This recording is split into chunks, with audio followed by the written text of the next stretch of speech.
ফিফার নতুন বড় ঘোষণা, মিশর ও আর্জেন্টিনা ম্যাচ পুনরায় ২০ মিনিট হবে। প্রিয় দর্শক, ফুটবল বিশ্বকাপের ইতিহাসে কি কখনো কোনো দল অভিযোগ করে ম্যাচ পুনরায় খেলার সুযোগ পেয়েছে? না, কখনো হয়নি। কিন্তু মিশর এখন ঠিক সেই অসম্ভবকে সম্ভব করছে।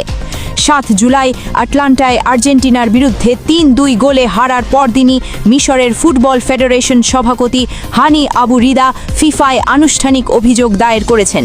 রেফারির ভুল সিদ্ধান্ত এবং VAR এর অসামঞ্জস্যপূর্ণ ব্যবহারের কারণে মিশর অন্যায়ভাবে বিদায় নিতে বাধ্য হয়েছে। শেষে বলবো এমন একটি তথ্য যা শুনলে আপনি নিজেই বুঝতে পারবেন মিশর কিভাবে অসম্ভবকে সম্ভব করে ছাড়ছে। ৮ জুলাই ২০২৬ ম্যাচের পরদিন মিশরের ফুটবল ফেডারেশন সভাপতি হানি আবু রিদা একটি বিবৃতি দিলেন। সেই বিবৃতিতে ফিফায় আনুষ্ঠানিক অভিযোগ দায়েরের কথা ঘোষণা করা হয়েছে। বিবৃতিতে বলা হয়েছে, বেশ কিছু গুরুত্বপূর্ণ ঘটনা গভীর উদ্বেগ তৈরি করেছে এবং সিদ্ধান্তের সামঞ্জস্য ও ন্যায্যতা নিয়ে গভীর প্রশ্ন রেখেছে, যা ম্যাচের গতিপথকে সরাসরি প্রভাবিত করেছে। বিবৃতিতে আরও বলা হয়েছে, স্থানীয় ও আন্তর্জাতিক ফুটবল বিশেষজ্ঞ এবং বিশ্লেষকরা ম্যাচের বিতর্কিত রেফারিং ঘটনাগুলি চিহ্নিত করেছেন। ফেডারেশন দাবি করছে, এটা বিশ্বকাপের মতো এত বড় একটি প্রতিযোগিতায় ম্যাচ পরিচালনায় সর্বোচ্চ মানের সততা, ন্যায্যতা ও স্বচ্ছতা বজায় রাখার গুরুত্বকে সামনে এনেছে। প্রিয় দর্শক, এখন সবচেয়ে গুরুত্বপূর্ণ প্রশ্নটা করি, মিশরের অভিযোগ ফিফা কি করেছে? ফিফার নিয়মকানুন অনুযায়ী কয়েকটি বিকল্প আছে। তদন্ত, পুনরায় ম্যাচ, এটা তাত্ত্বিকভাবে সম্ভব, কিন্তু ফুটবলের ১০০ বছরের ইতিহাসে বিশ্বকাপে এটা কখনো হয়নি।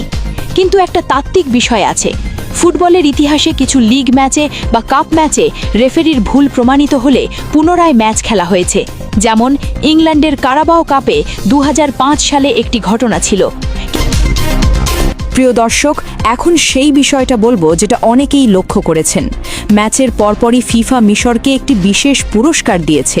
গোলকিপার মুস্তাফা সুবির একটি বিশেষ স্বীকৃতি পেয়েছেন, একই টুর্নামেন্টে ২টো পেনাল্টি বাঁচানোর জন্য, ইতিহাসে মাত্র ৫ম গোলকিপার হিসেবে। এছাড়া মিশরের গোলকিপার মুস্তাফা সুবির বিশ্বকাপ ইতিহাসে ৫ম গোলকিপার হিসেবে শুটআউটের বাইরে এক টুর্নামেন্টে ২টো পেনাল্টি বাঁচানোর কৃতিত্ব অর্জন করেছেন। এটা ফিফা আনুষ্ঠানিকভাবে স্বীকার করেছে। অনেকের প্রশ্ন, ফিফা কি গিল্টি ফিলিং থেকে এই পুরস্কার দিয়েছে? অন্য দলকে এভাবে আলাদা পুরস্কার দেওয়া হয়নি, তাহলে মিশরকে কেন? কিন্তু সত্যি কথা হলো, সুবীর সত্যি অসাধারণ পারফরমেন্স করেছেন। মেসির পেনাল্টি বাঁচিয়েছেন, অ্যালভারেসের পেনাল্টি বাঁচিয়েছেন। এটি একটি বাস্তব কৃতিত্ব। তবে মিশরের সমর্থকরা বলছেন, এই পুরস্কার দেখিয়ে দিচ্ছে ফিফা নিজেও জানে মিশর ভালো খেলেছে, কিন্তু তারপরও তাদের বিদায় করা হয়েছে। এই পুরস্কারটা কি সান্ত্বনা পুরস্কার নাকি সত্যিকারের স্বীকৃতি? আপনারাই বিচার করুন। প্রিয় দর্শক, মিডো যে কথাটা বলেছেন সেটা সবচেয়ে বাস্তব।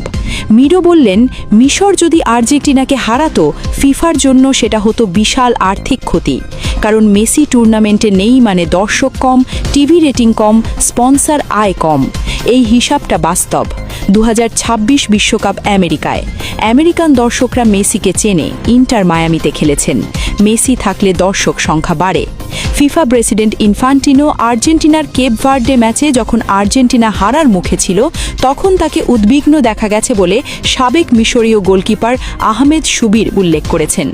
আবুত্রিকা সরাসরি বললেন, ফিফা ফেয়ার প্লে নয়, ফিফা এখন ক্যাপিটালিজম প্লে। খেলোয়াড়দের আবেগ, কোচদের পরিশ্রম এসব বিবেচনা নেই, শুধু কোথায় বেশি অর্থ। এবং সাবেক খেলোয়াড় মিডো যোগ করলেন, মিশর ফিফার দুর্নীতির স্বাদ পেয়েছে।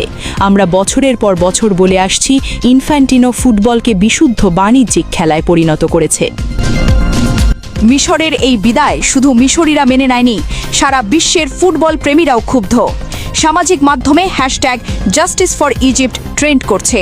কোটি মানুষ মিশরের পাশে দাঁড়িয়েছে। বিশেষত মুসলিম বিশ্বে মিশরের প্রতি ব্যাপক সমর্থন, কারণ একটি মুসলিম দল সাহসের সাথে বিশ্ব চ্যাম্পিয়নকে হারানোর পথে ছিল এবং তারপর এই বিতর্কিত পরিণতি।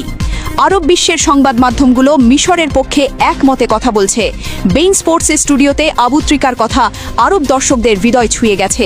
মিশরের প্রেসিডেন্ট আবদেল ফাত্তাহ আস সিসি দলের পাশে দাঁড়িয়ে বললেন, তোমরা পুরো মিশরের গর্ব। হার হয়েছে, কিন্তু মিশর হয়ে গেছে বিশ্বের হৃদয়ের দল। প্রিয় দর্শক, এখন একটু নিরপেক্ষভাবে বিশ্লেষণ করি। মিশরের পক্ষে যা বলা যায়, দ্বিতীয় গোল বাতিল নিয়ে সত্যি প্রশ্ন আছে। সালাহার পেনাল্টি নিয়ে সত্যি প্রশ্ন আছে। VAR অসামঞ্জস্যপূর্ণ আচরণ করেছে। আর্জেন্টিনার পক্ষে যা বলা যায়, 2-0 থেকে 3-2 করা সহজ ছিল না। মেসির প্রতিভা অসাধারণ। 79 মিনিটে 2-0 থেকে 14 মিনিটে 3 গোল, এটা ফুটবলের জাদু। CNN লিখেছে, রেফারিং বিতর্কিত ছিল, কিন্তু ম্যাচটাকে রিগড বলা একটু বেশি হয়ে যায়। ফক্স নিউজ লিখেছে, কিছু সিদ্ধান্ত প্রশ্নবিদ্ধ ছিল, কিন্তু ম্যাচটা ফিক্সড ছিল, এটা প্রমাণ করা যাবে না। সত্য হলো, কিছু সিদ্ধান্ত মিশরের বিরুদ্ধে গেছে, কিন্তু মিশর নিজেও 2-0 থেকে 3-2 হওয়া ঠেকাতে পারেনি। উভয় কারণেই হার। প্রিয় দর্শক, মিশর অভিযোগ দিয়েছে ফিফা চুপ, বিশ্ব ক্ষুব্ধ। রেফারি ভুল করেছেন, এটা বেশিরভাগ বিশেষজ্ঞ স্বীকার করছেন, কিন্তু ম্যাচটা পরিকল্পিতভাবে মিশরের বিরুদ্ধে গিয়েছে কিনা সেটা প্রমাণ করা সম্ভব নয়। তবে একটা বিষয় পরিষ্কার, ফিফা যে বলে ফেয়ার প্লে, সেটা এই ম্যাচে দেখা যায়নি। ট্রাম্পের ফোনের রেড কার্ড বাতিল, ফরাসি রেফারি দিয়ে আর্জেন্টিনার ম্যাচ, VAR এর অসামঞ্জস্য, এসব মিলিয়ে প্রশ্ন ওঠাটাই স্বাভাবিক। প্রিয় দর্শক, আটলান্টার সেই ঐতিহাসিক মাঠের লড়াই তো শেষ হলো। মিশর বিদায় নিল আর আর্জেন্টিনা চলে গেল কোয়ার্টার ফাইনালে।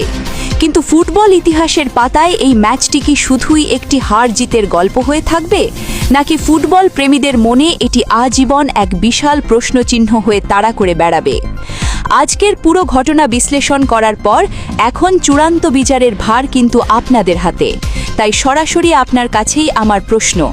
প্রথম প্রশ্ন, ফিফা কি সত্যি মিশরের মতো একটি লড়াকু দলের সাথে চরম অন্যায় করেছে, নাকি মাঠের খেলায় 2-0 এগিয়ে গিয়েও শেষ মুহূর্তে 3টি গোল হজম করাটা মিশরের নিজেদেরই ডিফেন্সের ব্যর্থতা ছিল?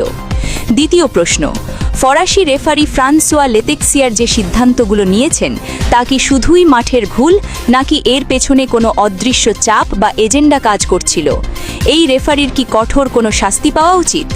এবং সবচেয়ে বড় প্রশ্ন, ফিফা যদি কোনোভাবে তাদের রেফারিংয়ের এই মারাত্মক ভুল স্বীকারও করে নেয়, তাহলে কি ফুটবলীয় ন্যায়ের খাতিরে মিশরকে বিশ্বকাপে আবার কোনো সুযোগ দেওয়া উচিত, নাকি রেফারির সিদ্ধান্তই চূড়ান্ত, এই নিয়ম মেনে মিশরকে এই নির্মম বিদায়ই মেনে নিতে হবে? ফুটবল স্রেফ কোটি টাকার বাণিজ্য নয়, ফুটবল কোটি কোটি মানুষের আবেগ। আর সেই আবেগের জায়গায় আপনার রায় কি? ঝটপট কমেন্ট বক্সে আপনার মূল্যবান মতামত আমাদের জানিয়ে দিন। আপনাদের প্রতিটি কমেন্ট আমাদের জন্য অত্যন্ত গুরুত্বপূর্ণ।